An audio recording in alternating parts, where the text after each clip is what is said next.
Hello students, welcome to GRD classes. In today's lecture, we will discuss the topic AC circuit with a resistor only. Last class में मैंने आपको बताया था कि किस तरीके से अगर यहाँ पर EMF की जो इक्वेशन है वो थ्रू आउट कॉन्स्टेंट रहेगी, that is E equals to E naught sine of omega T. अगर आप करंट के बारे में डिस्कशन करेंगे तो बेटा करंट जो होती है वो वेरी करती है अलग अलग अप्लायंस में, अलग अलग डिवाइसेस में। अगर मैं इंडक्टर का यूज करता हूं तो करंट की वैल्यू चेंज आएगी।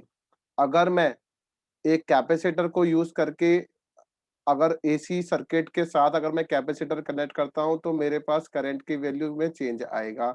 अगर मैं एक रजिस्टर को लगाता हूं तो तब भी मेरे करंट के वैल्यू में चेंज नजर आता है। ठीक है, तो अब जो टॉपिक है एक ऑल्टरनेटिंग करंट और you can say alternating circuit with register only connect करता हूं तो मुझे क्या क्या देखने को मिलेगा। तो सबसे पहले इस तरीके से ही करना है आपको फाइनल एग्जाम्स के लिए भी। एक इस तरीके का एक एसी सोर्स होता है जो मैं एक रजिस्टर के साथ कनेक्ट करता हूं, तो this is called AC circuit with register only. सबसे पहला टॉपिक वो आपसे पूछेगा कि इक्वेशन ऑफ करंट क्या है, sorry equation of EMF.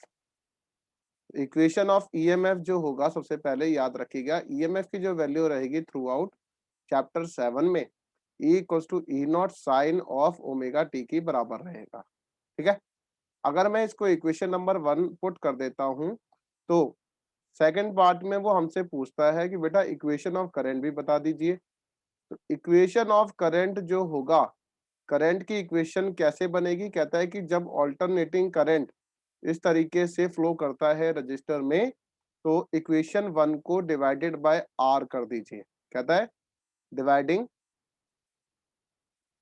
Equation number 1 by R. अगर इस तरीके से मैं डिवाइड कर देता हूं तो बेटा ये ई बाय आर बन जाएगा और ये ई नॉट बाय आर बन जाएगा साइन ऑफ ओमेगा टी।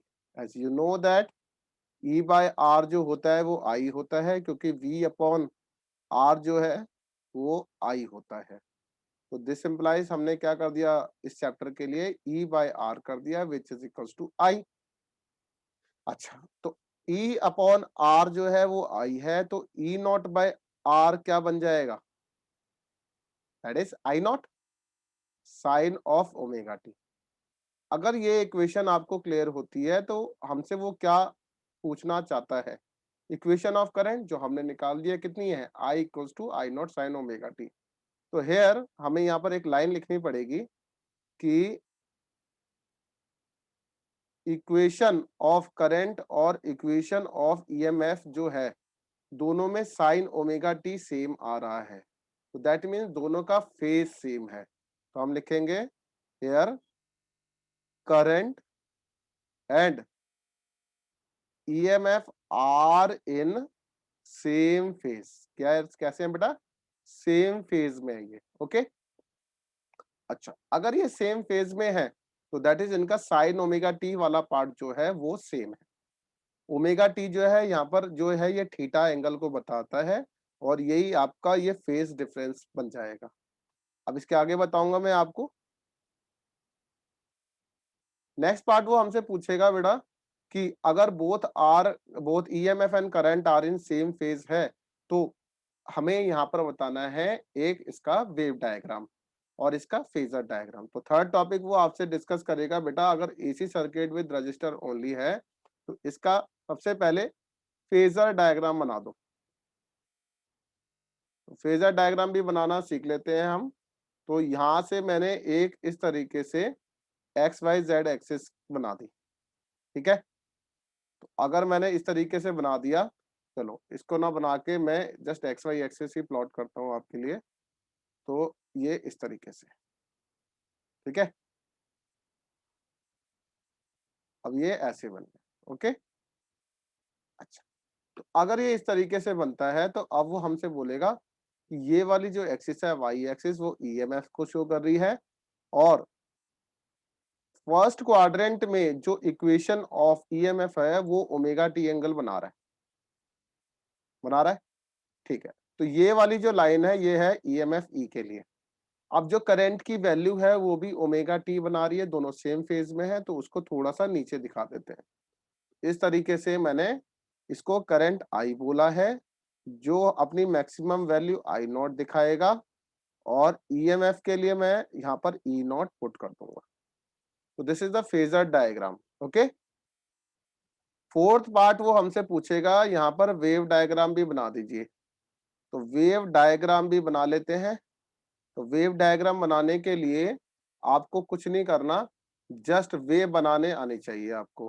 तो ये मैंने इस तरीके से एक्स और वाई एक्सिस प्लॉट कर दी। ठीक है, तो एक्स वाई एक्सिस प्लॉट करने पे सबसे पहले मैं रेड कलर से तो मैं आपको इक्वेशन ऑफ ईएमएफ समझाऊंगा। तो this is my equation of EMF.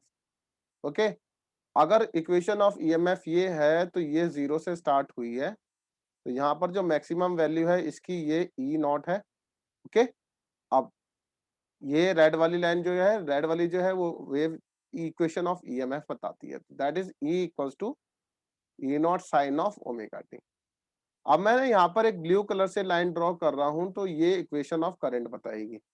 तो करंट भी सेम फेज में है, तो इसलिए थोड़ा सा नीचे इस तरीके से दिखा दिया, और इस तरीके से दिखाने से मुझे ये पता चल जाएगा कि ये सेम फेज में सेम टाइम में सब दोनों जो करंट और ईएमएफ है सेम जगह पर है। इसको इस जगह पर मैं यहाँ पर शो कर देता हूँ कि I equals to I not sine of omega T की इक्वेशन बनेगी।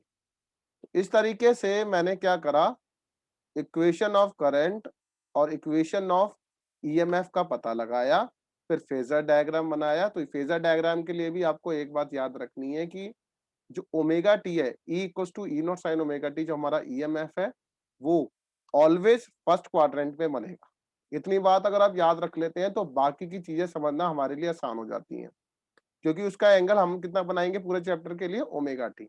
करंट हमारा टाइम के रिस्पेक्ट में वेरी करता है अलग अलग डिवाइसेस के लिए। तो आज के लेक्चर में अगर कोई भी टॉपिक में डाउट हो तो प्लीज कॉन्टेक्ट विद मी।